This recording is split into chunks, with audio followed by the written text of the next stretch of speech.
کیوں جی وہ نواز شریف کا حکم آیا ہوا ہے کہ عمران خان کو مجھے ہمیں کٹا لیول پلئنگ فیلڈ دو. وہ آدمی جو اربوں روپیہ اس ملک کا چوری کر کے باہر لے کے جاتا ہے, جو حذیفہ پیپر مل, یہ حذیفہ پیپر مل سمجھ لیں, اسحاق ڈار نے جج کے سامنے اپنی فری ول سے اسٹیٹمنٹ دی ہوئی ہے جس کو سیکشن 164 کہتے ہیں. 164 بیان جو ہے وہ جیل میں نہیں دیا جاتا, وہ آپ جج کے سامنے جا کے کنفیس کرتے ہیں کہ یہ میں نے کیا ہے. تو یہ 25 اپریل 2000 میں اسحاق ڈار وہاں بیان دیتا ہے کہ میں شریف خاندان کے لیے پیسے چوری کا پیسہ منی لانڈر کرتا ہوں انگلینڈ. وہاں قاضی فیملی کے بینامی اکاؤنٹس کھولے جاتے ہیں, شریف فیملی کا وہاں سے, اور پھر ریمیٹنسز دکھا کے پاکستان آتا ہے اور شریف فیملی کے اندر جاتا ہے. یعنی سیدھی سیدھی چوری. حذیفہ پیپر مل پہ NRO مل جاتا ہے, ڈسپائٹ کہ وہ اسحاق ڈار کہہ رہا ہے کہ میں کنفیس کر رہا ہے کہ میں منی لانڈر ہوں شریف خاندان کا, اور ان کو بتا رہا ہے کہ کرپٹ ہے. NRO مل جاتا ہے. وہ نواز شریف جو پھر ایونس فیلڈ اپارٹمنٹ اس کی پینما پیپر کے اندر پکڑی جاتی ہے, تسلیم کر دیتا ہے ہماری.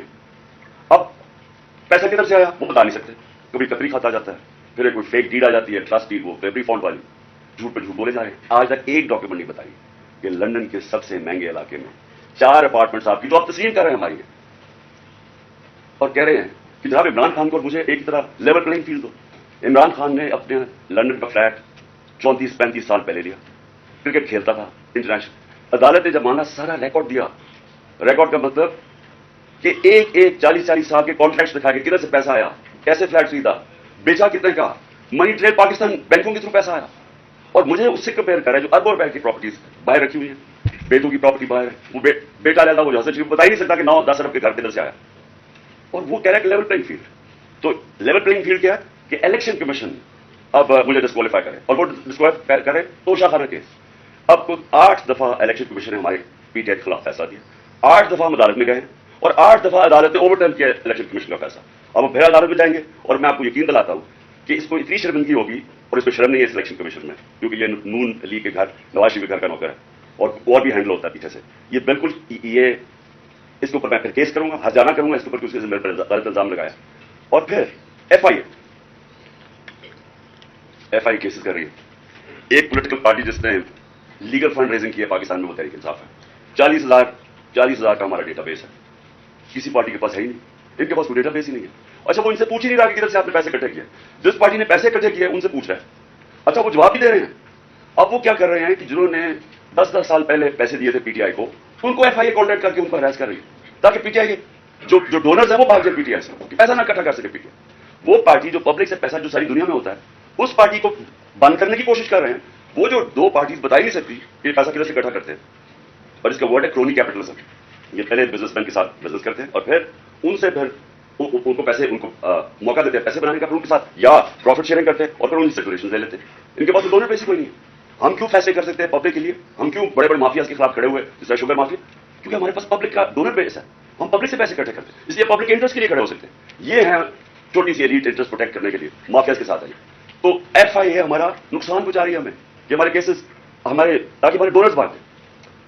اس کے علاوہ انہوں نے صحافیوں سے کیا کیا جب سے یہ آئے ہیں Faisal, general Faisal, major general, جو صحافیوں سے کیا ہے یہ پاکستان. مشرف کے مارشل لا مجھے یاد ہے, مجھے اس نے جیل میں ڈالا, لیکن مشرف کا مارشل لا لبرل تھا.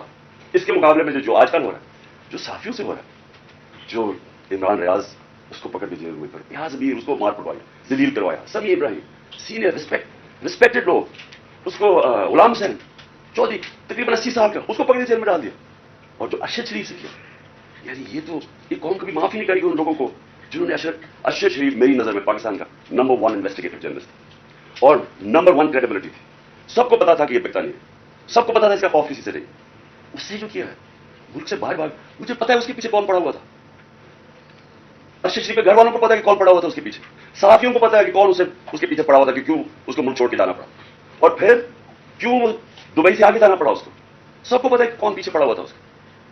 اور جو اس کی شہادت ہوئی, یہ اس ملک کی تاریخ کا میں سمجھتا ہوں افسوسناک موڑ ہے کہ جتنی صحافت اوپر چلی جاتی ہے معاشرے کو لفٹ کر دیتی ہے, معاشرے کے ویلیوز لفٹ کر دیتی ہے, معاشرے کو امر بالمعروف پہ لگا دیتی ہے. یہ صحافیوں کا کام ہوتا ہے, morality معاشرے کی ریز کرے. اور جدھر کون آج کل فیورٹس بنے ہوئے, لفافے, جو زمین بیچنے والے صحافی, اتنی کریڈیبلٹی کوئی نہیں ہے. آپ صرف یہ دیکھ لیں کہ کن لوگوں کی آج ویورشپ اوپر ہے اور کن کے نیچے ہے, آپ پتہ چل جائے گا عوام کدھر کھڑی. عوام بیوقوف نہیں ہے. یہ جو عوام آپ کو بار بار میسیجز بتا رہی ہے کہ وہ ایک ابراہم لنکن کی سینگ ہے کہ you can't fool all the people all the time. تھوڑا وقت آپ کو پاگل بنا سکتے ہیں, سارا وقت کبھی کوئی انسان نہیں, معاشرہ پاگل نہیں بن سکتا. تو لوگوں کو پتہ کیا ہو رہا ہے اور لوگ بتا رہے ہیں. پھر الیکشن ہوا, بائی الیکشن ہوا ہمارا, 9 سیٹوں میں میں کھڑا ہوا صرف ایک پوائنٹ بتانے کے لیے کہ عوام کدھر کھڑی. 9 سیٹوں میں سے 8 جیتا, یہ ورلڈ ریکارڈ ہے. دنیا میں کبھی ایک پارلیمنٹرین 12 سیٹیں نہیں ایک اسمبلی میں جیتا. پھر عوام بتا رہی ہے وہ کدھر کھڑے, لیکن نہیں, عوام کی نہیں سننی. کسی طرح عمران خان کو ڈسکوالیفائی کرو, کسی طرح اس کے اوپر کیسز بناؤ, کسی طرح اس کو گندا کرو, اس کے اوپر مٹ سلنگنگ کرواؤ, اس کو ثابت کرو کہ جناب یہ بھی باقیوں کی طرح ہے, اور یہ ثابت کرو کہ جناب یہاں پالیٹیشنز یہ تو سارے ایک ہی طرح کے ہیں, اور جو بھی فیصلہ ہوگا وہ پیچھے بیٹھ کے ہینڈل کریں گے. لیکن جب انہوں نے دیکھا جلسے ریکارڈ, میں پتہ نہیں 60-70 کتنے جلسے کر بیٹھا ہوں, میں نے کبھی پاکستانی قوم کو ایسے نہیں نکلتے دیکھا. الیکشن رزلٹس آپ کے سامنے, انہوں نے فیصلہ کیا, اور فیصلہ پہلے کیا مجھے مروانے کا. 4 لوگوں نے بند کمرے میں فیصلہ کیا مجھے مروانے کا. میں ٹی وی پہ جا کے لوگوں کو بتایا کہ انہوں نے فیصلہ کیا. میں نے ویڈیو بنائی, 4 لوگوں کے نام میں نے دیے, میں نے ویڈیو باہر رکھی ہوئی کہ اگر مجھے کچھ ہوا یہ ویڈیو ریلیز کریں گے, تاکہ یہ 4 لوگ یہ نہ ہو کہ یہاں ہمیشہ کوئی مار جاتا ہے تو اسے کوئی پوچھتا نہیں ہے بعد میں. تو میں کہتا کہ قوم دنیا کو پتا ہو, میرے ملک کو پتا ہو کہ کس نے یہ کیا. اس کے بعد یہ فیصلہ, یہ بند کمروں میں کسی کا عمران خان کو مارو. ایک اچھا, اور مجھے خبریں کدھر سے آتی ہے, اب میں یہ بھی آپ کو بتا دوں کہ مجھے کیسے پتا چلتا ہے. ایک تو میں گورنمنٹ میں 3.5 سال رہا, میری ریلیشن شپس ہیں اداروں کے اندر, لوگوں کو میں جانتا ہوں, ایجنسیز کے اندر لوگوں کو میں جانتا ہوں. ویسے جو اداروں کے اندر, سارے اداروں کے اندر جو باہری اکثریت ہے وہ سب متنفر ہے جو ہو رہا ہے پاکستان کے ساتھ, جو انہوں نے 6 مہینے میں کیا ملک کے ساتھ, جو مہنگائی کے اندر لوگوں کے حالات ہیں, معیشت نیچے جا رہی ہے, انڈسٹری نیچے جا رہی ہے, ایکسپورٹس نیچے جا رہی ہے, ٹیکس کلیکشن نیچے جا رہا ہے, ریمیٹنسز نیچے جا رہی ہے. جو کسان ہیں, جو ریکارڈ ہماری 17 سال میں گروتھ ریٹ تھی ایگریکلچر میں, زراعت میں 4.5%, وہ آج پیچھے چلے گئے. تو لوگ ان سے تنگ ہیں, اور لوگ مجھے بتاتے ہیں کہ یہ کیا سازشیں چل رہی ہیں. تو دوسری انہوں نے سازش کیا کی, انہوں نے, اور اس کے اوپر پہ آنے لگا ہوں یہ جو ہوا, یہ جو مجھے یہ گولیاں لگی, یہ سازش کیا تھی. انہوں نے فیصلہ کیا کہ ایک ایسا سلمان تاثیر ٹائپ قتل کرو عمران خان. اس کے اوپر پہلے اسے کہو کہ جناب یہ اس نے مذہب کی توہین کیا ہے یا توہین رسالت کیا ہے. اس کے اوپر کوئی انہوں نے ٹیپس بنائی, انہوں نے وہ ریلیز بھی کی, وہ لوگ چلائے, اور وہ نون لیگ کے لوگ اس کو پروجیکٹ کرنا شروع ہو گئے. پتا تھا مجھے کہ کون اس کو پروجیکٹ کر رہا ہے. ہمیں یہ اتنا آسان ہے آج کل کے زمانے میں پتا چلوانا, کیونکہ یہ تو ڈیجیٹل ورلڈ ہے, آپ پتا چلوا سکتے ہیں کس اکاؤنٹ سے چیزیں پروجیکٹ کی جا رہی ہیں. تو یہ پہلے تو یہ پروجیکٹ کیا گیا کہ عمران خان نے دین کی توہین کی ہے.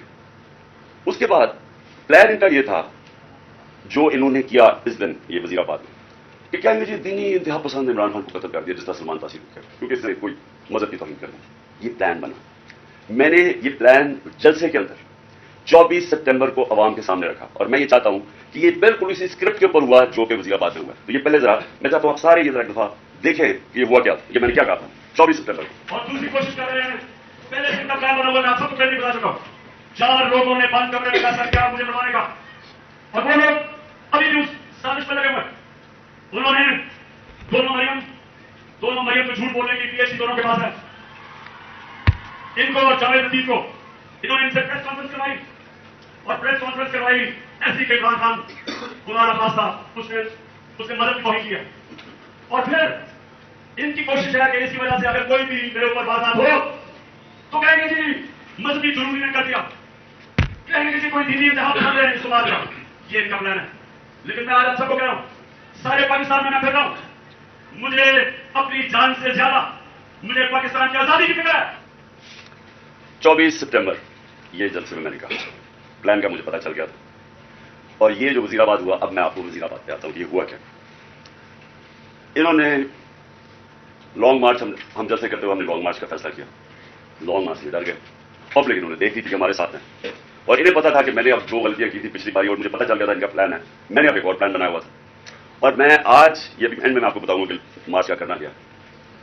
لیکن مجھے پتا تھا کہ جو عوام نے نکلنا ہے اس باری, چاہے یہ جتنی مرضی پولیس بلا لیں, چاہے رینجرز بلا لیں, چاہے ٹیئر گیسنگ شیلز تیاری کر لیں, جب عوام کا سمندر نکلتا ہے, وہ کہتے ہیں no power can stop an idea, اس ٹائم از کم. جب ایک نظریے کا وقت آ جاتا ہے اس کو کوئی نہیں روک سکتا. تو ان کو مجھے پتا تھا کہ اسلام آباد میں, اور انشاءاللہ یہ میں ثابت کروں گا, اتنی پبلک نے آنا ہے کہ اس ملک کی تاریخ میں کبھی پبلک اتنی نکلی نہیں ہے. اور وہ یہ بھی خوفزدہ تھے, ہیں بڑے بزرگ, آپ کو پتا ہے کرپٹ لوگ, دو قسم کے لوگ بڑے بزدل ہوتے ہیں, ایک ظالم اور ایک کرپٹ. یہ ہمیشہ بزدل ہوتے ہیں. کرپٹ اس لیے کہ انہوں نے پیسہ بچانا ہوتا ہے, کیونکہ انہوں نے چوری کا پیسہ بنایا ہوتا ہے, سارا وقت ڈر ہوتا ہے کہ چوری کا پیسہ نہ چلا جائے, اور وہ پھر اس پیسے کو بچانے کے لیے ہر انتہا پہ جاتے ہیں. اور دوسرے جو ظالم لوگ ہوتے ہیں, ظالم ہمیشہ بزدل ہوتا ہے کیونکہ وہ ڈرپوک ہوتا ہے, وہ ظلم کرتا ہے لوگوں کو.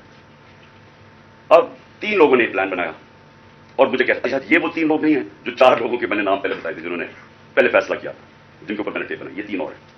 مجھے کیسے پتا چلا؟ مجھے پھر اندر سے لوگوں نے بتایا.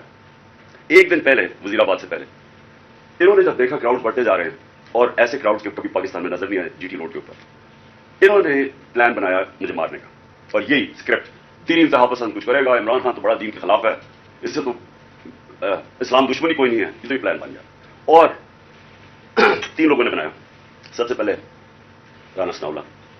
رانا ثناءاللہ نے کیوں بنایا؟ کیونکہ رانا ثناءاللہ ایک قاتل ہے. رانا ثناءاللہ اور شہباز شریف نے جب ماڈل ٹاؤن میں وہ 12 لوگوں کو قتل کیا تھا اور 70 لوگوں کو گولیاں لگی تھی, سب کے سامنے نہتے لوگوں کے اوپر گولیاں چلائی تھی ماڈل ٹاؤن. وہ کیوں چلائی تھی؟ کیونکہ طاہر القادری نے 1 سال پہلے پیپلز پارٹی کی گورنمنٹ کے اندر لانگ مارچ کی تھی, اور یہ ڈرے ہوئے تھے آتے ساتھ ہی, کیونکہ اس نے کہا میں پھر کروں گا نون لیگ کی گورنمنٹ میں, یہ ڈرے ہوئے تھے. انہوں نے وہ جو ظلم کیا وہاں ماڈل ٹاؤن میں, یہ دونوں شہباز شریف اور رانا ثناءاللہ, اور یہ کیا کہنا چاہتے تھے؟ یہ پیغام دینا چاہتے تھے, خوف داری کرنا چاہتے تھے کہ کہیں وہ اسلام آباد نہ آ جائے, وہ پبلک کا نکلا ہے. تو انہوں نے وہاں لوگوں کو قتل کیا. یہ رانا ثناءاللہ, اس نے یاد رکھیں لانگ مارچ سے بچنے کے لیے لوگ قتل کروائے تھے ماڈل ٹاؤن کے. اسی رانا ثناءاللہ کے اوپر عابد شیر علی, ان کے منسٹر کے باپ نے 18 قتل کیے اس نے. قبضہ گروپ اور ہر قسم کی, یہ 2 نمبر کام کرتا ہے فیصلہ آباد میں, سب فیصلہ آباد جاتا ہے.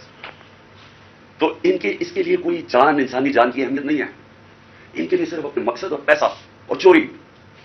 دوسری طرف شہباز شریف کے اوپر ہیومن رائٹس واچ کی رپورٹ ہے, یا ایمنسٹی انٹرنیشنل کی رپورٹ ہے. 1990 یعنی 1997 میں جب چیف منسٹر تھا, اور 99 تک جب چیف منسٹر ہے, اس نے کوئی 900 قتل کروائے تھے پولیس مقابلے میں.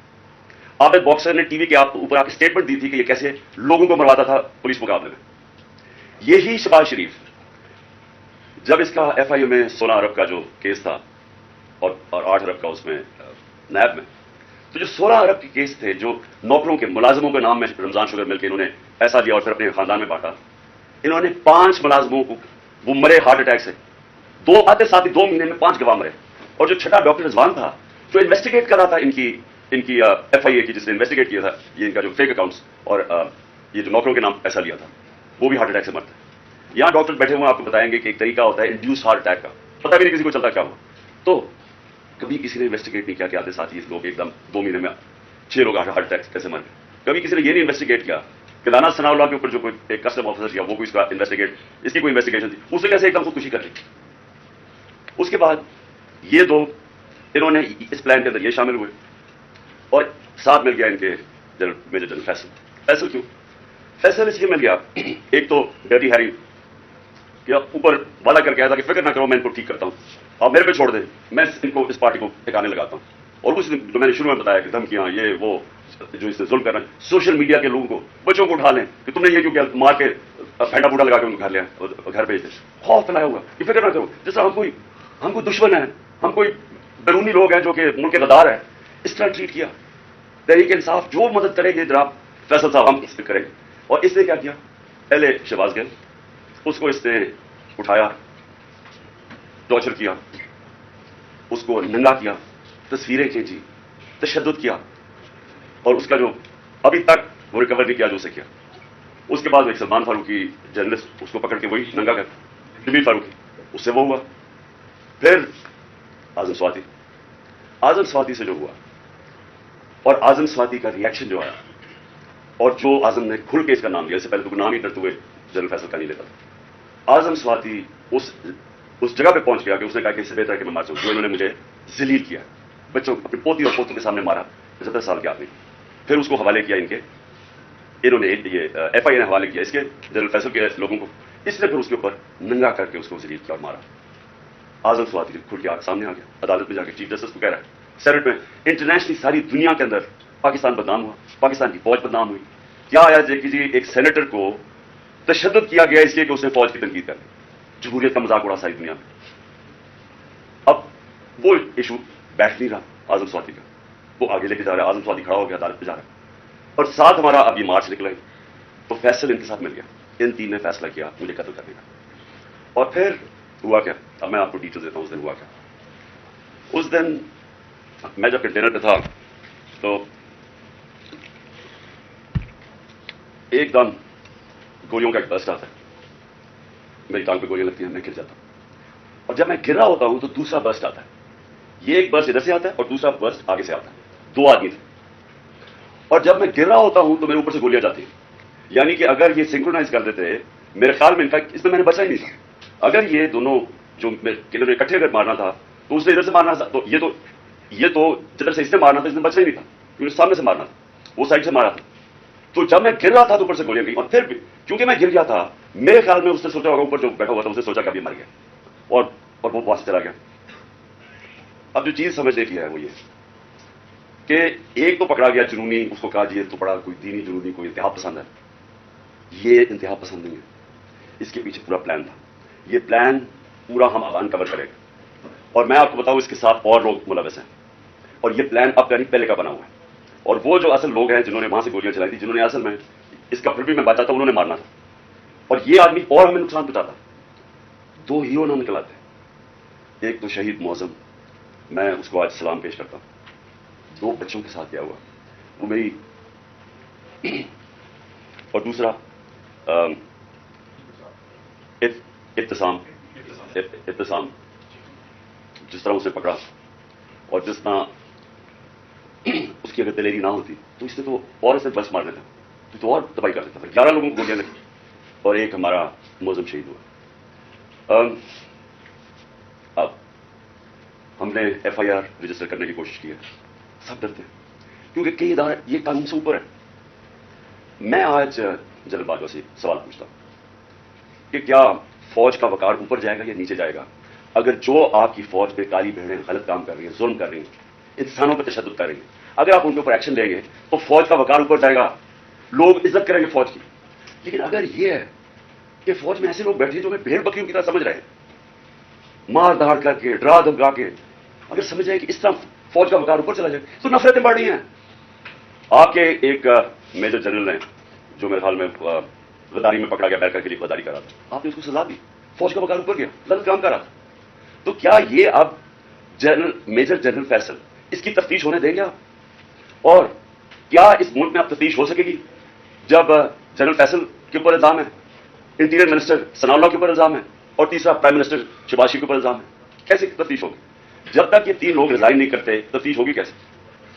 اور ادھر میں جنرل باجوہ آپ سے بھی فوج کے وقار کے لیے کہہ رہا ہوں کہ یہ پاکستانی فوج کو نقصان پہنچا رہے ہیں.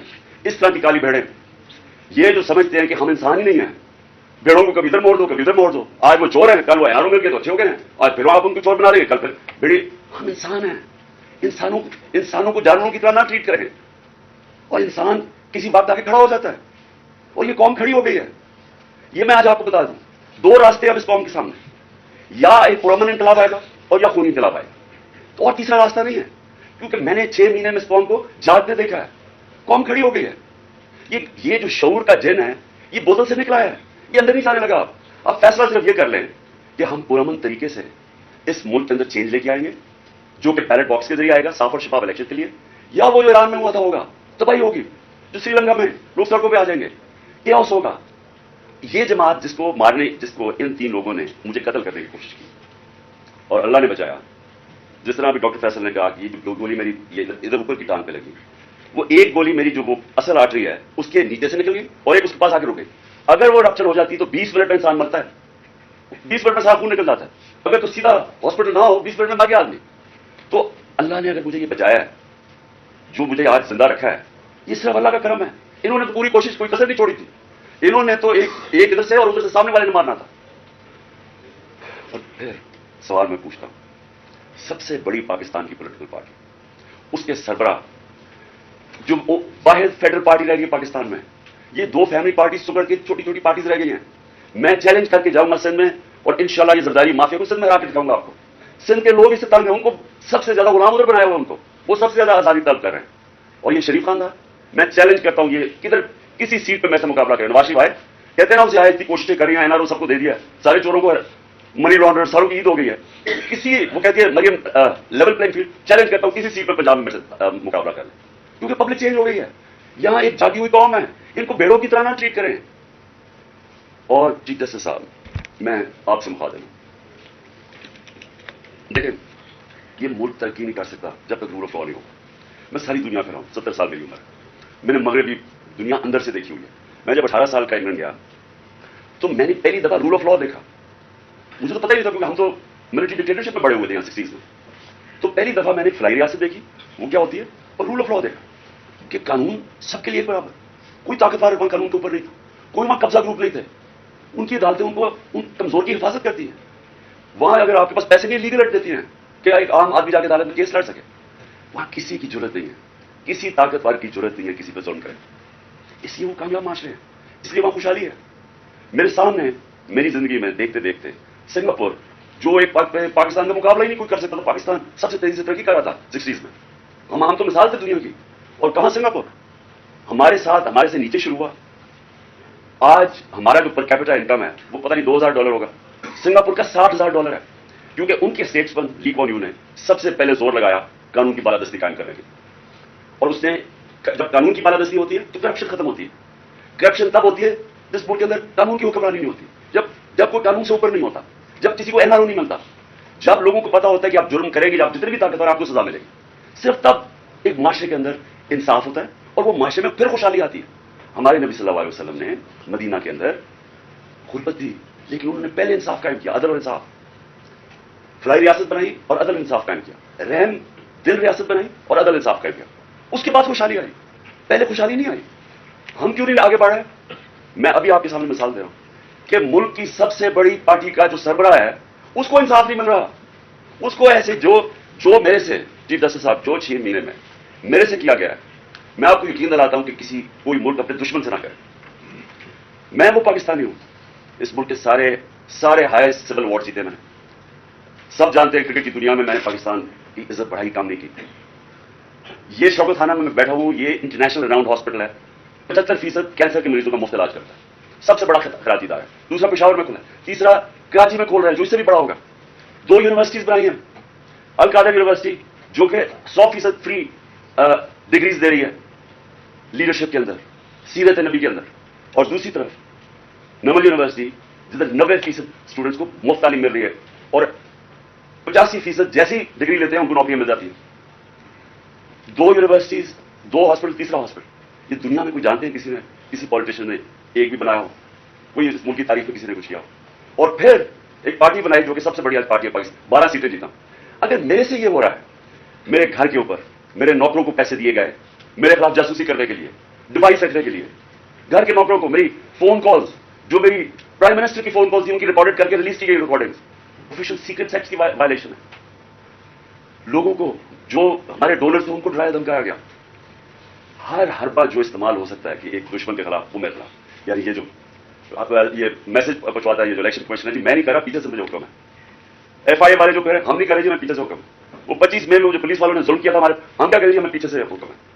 یعنی یہ ایک پاکستان کی جمہوری پارٹی سے مذاق ہو رہا ہے, ظلم ہو رہا ہے. یہ قوم کو تباہ کر رہے ہیں, قومیں تباہ ہوتی ہیں ایسے.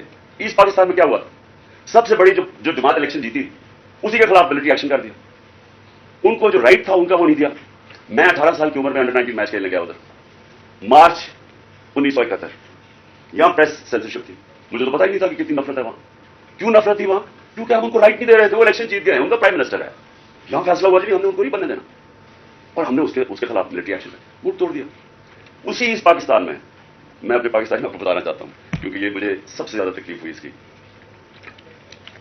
کہ 18 سال کے بعد, یہ 71 تھا, 18 سال کے بعد میں پاکستان ٹیم کیپٹن ایک بنگلہ دیش ایک ایگزیبیشن میچ کھیلنے گیا ہندوستان کے خلاف. 2 ایگزیبیشن میچز تھے. وہ 2 میچز ہم جیت گئے, وہ 2 میچ سیریز جیت گئے. میرے پاکستانی ہوں, وہاں جدھر نفرت تھی پاکستان سے 1971 میں, کیونکہ ہم ان کو رائٹ نہیں دے رہے تھے, انصاف نہیں کر رہے تھے. 50,000 لوگوں کا اسٹیڈیم ایک ہی نعرہ مارا تھا, پاکستان زندہ باد, پاکستان زندہ باد. ہوٹل سے جدھر ہمارا ہوٹل تھا اور جدھر اسٹیڈیم تھا, اسٹیڈیم سے ہوٹل تک لوگ سڑکوں پہ لائنوں پہ کھڑے ہوئے تھے, پاکستان زندہ باد. تو میں نے تب مجھے پتا چلا کتنی بڑی ٹریجڈی ہے کہ ہم نے کتنا ظلم کیا ان لوگوں کے ساتھ جو ہمیں چھوڑنا نہیں چاہتے تھے, لیکن ہم نے ان سے انصاف نہیں کیا. اب وہی کرنے جا رہے ہیں, سب سے بڑی پارٹی کو تلوار کے ساتھ لگا رہے ہیں اور اس کے لیڈر کو قتل کر رہے ہیں, کوشش کر رہے ہیں. کیوں؟ کیونکہ چوروں کا ٹولہ اوپر جو بٹھا دیا ہے, ہم بھیڑ بکریاں مان نہیں رہے ان کو. اس لیے قتل کرو اس کو جو ملک کی سب سے بڑی پارٹی ہے, تاکہ اگر عمران چلا جائے گا تو پارٹی بہتر ہو جائے گی. جو پارٹی فیڈریشن کو اکٹھا رکھ سکتی ہے وہ تو صرف تحریک انصاف ہے. ملٹری اگر ملٹری ملک کو اکٹھا رکھ سکے تو ایسٹ پاکستان نہ ٹوٹتا. پولیٹیکل پارٹیز ملک کو اکٹھا رکھتی ہے, ملٹری مدد کرتی ہے. یہ ہوتا جا رہا ہے. یہ پھر کوئی تاریخ نہیں, ہم نے کچھ نہیں سیکھا. کیا ہوگا؟ مجھے پتا تھا جس دن میں نکل رہا تھا, مجھے پتا تھا کہ یہ آج یا کل انہوں نے میرے کو واردات کری, کیونکہ مجھے پوری میسج آئی کہ جناب انہوں نے اب مجھے کہا کینسل کر دیا, اب نہ جائیں, انہوں نے مار دینا آپ کو. پہلے تو میں نے سوچا کہ کیا یہ واقعی کریں گے, کیا یہ واقعی یہ کر لیں گے کہ یہ ایک ملک کی ایک قوم کو نقصان پہنچائیں گے اپنے چھوٹے چھوٹے مفادات کے لیے, وہ اپنے پیسے بچانے کے لیے. کیونکہ ان کو سارا ڈر یہ ہے کہ اب یہ چوری کا پیسہ ہے, یہ جو NRO ہے ہم نے جو لے لیا, اب کہیں عمران خان آ کے اس کو ریورس نہ کرتے, بس انہوں نے تو قتل اور جانا سلام اس سے کیا ایکسپیکٹ کرتے. لیکن یہ جو فوج کا جنرل یہ ان کے ساتھ مل کے, اور یہ جو ہمارے سے ہوا ہے 6 مہینے, میں اپنی قوم سے سوال پوچھتا ہوں کہ کیا ہم اب ہمارا آپ یہ سوال ہے, ہم نے اپنے آپ سے پوچھا کیا ہم نے ایسے رہنا یا ہم نے اپنی تقدیر بدل کے آزاد ہونا ہے. آزادی کے لیے قربانیاں دینی پڑتی ہیں. مجھے پتا تھا کہ انہوں نے واردات کرنی ہے, مجھے پتا تھا یہ کیا یا اس دن ہونی تھی یا اگلے دن ہونی تھی. لیکن میرا یہ ایمان ہے کہ اگر آپ ان چوروں کی غلامی کے نیچے رہ رہے ہیں, اس سے بہتر ہے زندہ نہ رہو. میں یہ طے کر کے آیا, اور میں جیسے ہی ٹھیک ہوں گا میں پھر نکلوں گا سڑکوں پہ, پھر میں کال دوں گا, پھر اسلام آباد کی میں کال دوں گا. اس لیے کہ اس قوم کے اوپر اگر ان چوروں نے اور ان ظالموں نے حکمرانی کرنی ہے, اور اگر ہم بحیثیت قوم اس کو ایکسیپٹ کر گئے, تو اس لیے پاکستان نہیں بنا تھا. یہ بڑی خواب تھی, اس لیے لاکھوں لوگ مرے نہیں تھے, شہادتیں نہیں ہوئی تھی. میں لاہور میں بڑا ہوا ہوں, ایک گھر نہیں تھا جو ایسٹ پنجاب سے جدھر لوگوں کی قربانیاں, عورتیں بچے جس طرح قتل عام ہوئی تھی. یہ بڑی قربانی کے بعد ملک بنا تھا. قائد اعظم جب پاکستان لینڈ کیا, انہوں نے 3 ہفتے پہلے, انہیں پتا تھا انہوں نے زندہ نہیں رہنا, کسی کو نہیں بتایا, کیونکہ اگر دشمنوں کو پتا چل گیا تو وہ انہیں پتا کہ اگر قائد اعظم فوت ہو گئے تو یہ ملک نہیں بنے گا. کسی کو پتا نہیں چلنے دیا, اور 3 ہفتے پہلے لینڈ کرتے ہیں کراچی. تو ایڈمرل جو ان کا اسسٹنٹ تھا اسے کہتے ہیں میں نہیں سمجھتا تھا کہ میری زندگی میں پاکستان بنے گا. اس لیے نہیں بنا پاکستان کہ چوروں کی ہم غلامی کریں, یہ ظالموں کی جو لوگوں پہ تشدد کرتے ہیں. آپ کو پتا ہے اعظم سواتی کو جب اس کے اوپر تشدد کر رہے تھے, اسے کیا کہہ رہے تھے کہ یہ عمران خان کو بتاؤ کہ اس کو ہم اتنا مہنگا کر کے ماریں گے. یہ ہمارے لوگ ہیں, یہ اس ملک کی سیکورٹی کے لیے ہیں, اور یہ اس کو کہہ رہے ہیں اس کو کہ عمران خان کو پیغام دو کہ اس کو اس طرح مہنگا کر کے ماریں گے. پنڈی کا وہ مسٹر وائی جو ملتان کا ہے, مسٹر وائی بیٹھا ہوا ہے, وہ ہمارے ایم پی کو بلا کے کہہ رہے ہیں کہ دیکھو یہ PTI کی کوئی فیوچر نہیں ہے, اور عمران خان کو تو ہم نے وہ کرنا ہے جو اعظم سواتی سے کیا. یعنی یہ ہمارے لوگ ہیں. جنرل باجوہ جاگے ہیں, یہ ملک تباہی کی طرف جا رہا ہے. یہ اگر آپ نے ان کے اوپر کالی بھیڑوں پہ ایکشن نہ لیا, یہ نفرتیں بڑھتی جائیں گی, یہ قوم ٹوٹنے کی طرف جائے گی. عمران خان کو جب اللہ نے لے کے جانا میں تو تیار ہوں اس کے لیے. ملک کا سوچیں, اپنی ذات سے نکل جائیں باہر کہ جی چھوٹے چھوٹے مفادات کے لیے, اپنی ذات کے لیے, یہ چوروں نے تو اپنے پیسے کے لیے ہم اپنے ملک کو قربان کر رہے ہیں. جو لوگ سڑکوں پہ ہیں ان کی شکلیں دیکھیں, ان کی آنکھیں دیکھیں, آپ کو نظر آئے گا یہ تلاش میں ہے کہ وہ پاکستان جدھر یہ آزادی سے رہے, جدھر کوئی کسی کو اجازت نہ ہو کہ کمزور کے اوپر کوئی ظلم کرے. تھانے کچہری کے اندر بیچارہ غریب آدمی ٹھوکریں کھاتا پھرتا ہے, اس کو انصاف نہیں ملتا, اس کی زمینوں پہ قبضے ہو جاتے ہیں, اور یہ بڑے بڑے ڈاکو ہر باری آ کے اپنی ساری چوری معاف کروا دیتے ہیں.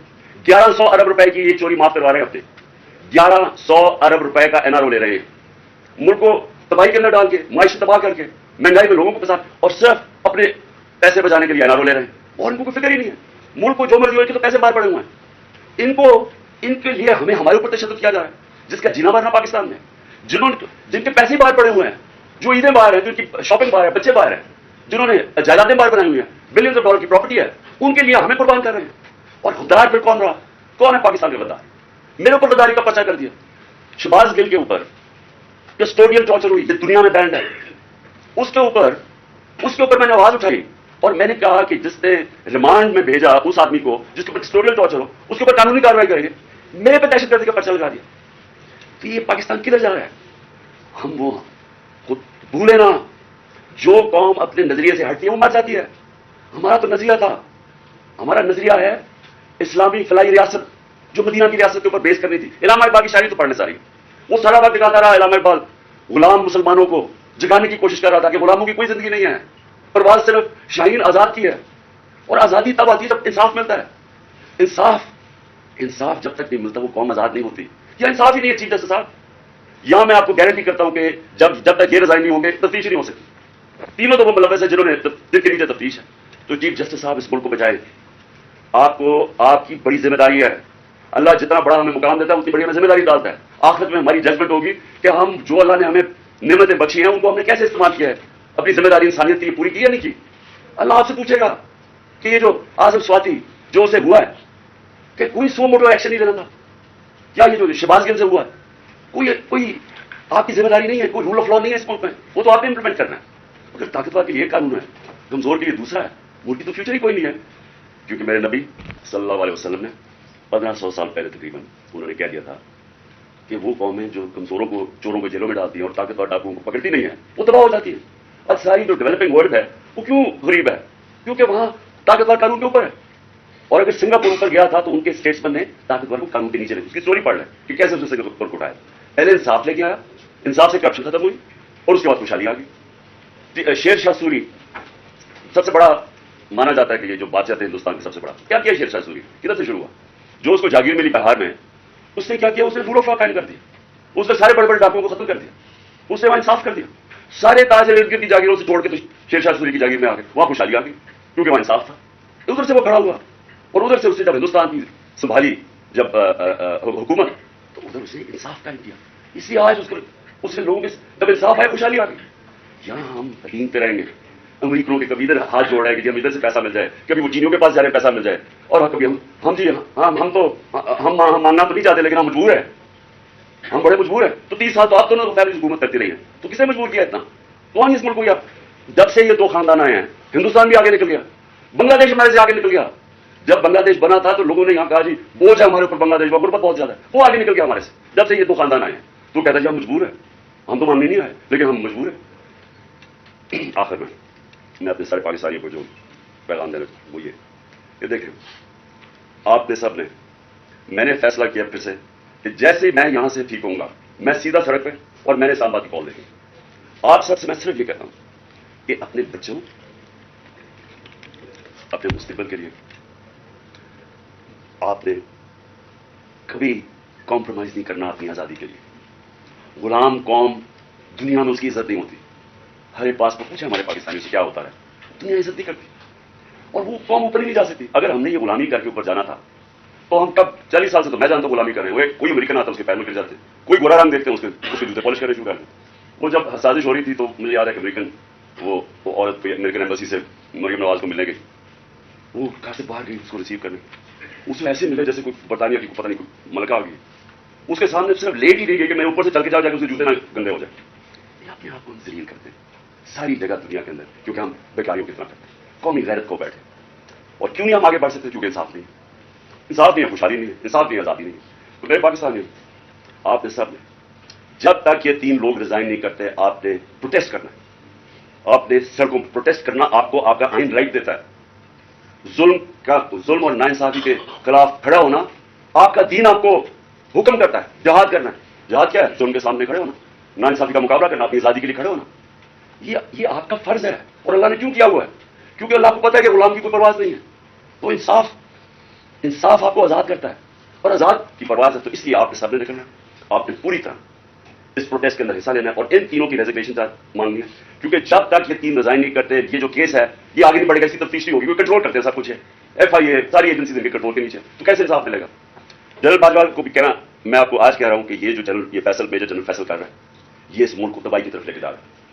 فوج اس ملک کی ضرورت ہے. ہم جو میری طرح کے لوگ آزاد سوچ نہیں سکتے زندگی آزادی کے علاوہ, وہ چاہتے ہیں کہ ہماری فوج مضبوط ہو کیونکہ مضبوط فوج ہی ہمیں آزاد رکھے گی. یہ کمزور کر رہا ہے فوج کو. ان حربوں سے ہماری فوج کمزور ہو رہی ہے. ہم جب تنقید کرتے ہیں تعمیری ہے, یہ اپنی فوج کو کمزور کرنے کے لیے نہیں ہم کر رہے. ہم آپ کو آج کہہ رہے ہیں, ساری قوم آپ کو کہہ رہی ہے کہ یہ چوروں کے ساتھ ہم نے نہیں چلنا. قوم آپ کو بار بار کہہ رہی ہے نہ یہ کریں کہ ہمیں ڈنڈے مار مار کے یہ فیصل کہ جی نہیں آپ نے بھیڑ بکریوں کی طرح ان کے ساتھ چلنا نہیں چلنا انہوں نے, اور انتشار کی طرف جا رہا ہے قوم.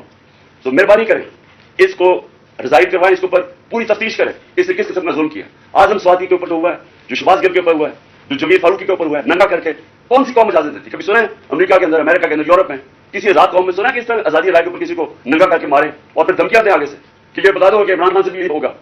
یعنی یہ ہماری ایجنسیز ہیں, ان کا یہ کام ہے کہ ملک کو کمزور کرو. تو پروٹیسٹ ہوگا, جب تک یہ 3 ریزائن نہیں کریں گے. جیسے ہی میں ٹھیک ہوں گا میں سڑک پہ پھر آ رہا ہوں اور میں اسلام آباد کال دوں گا, آپ تیار ہیں؟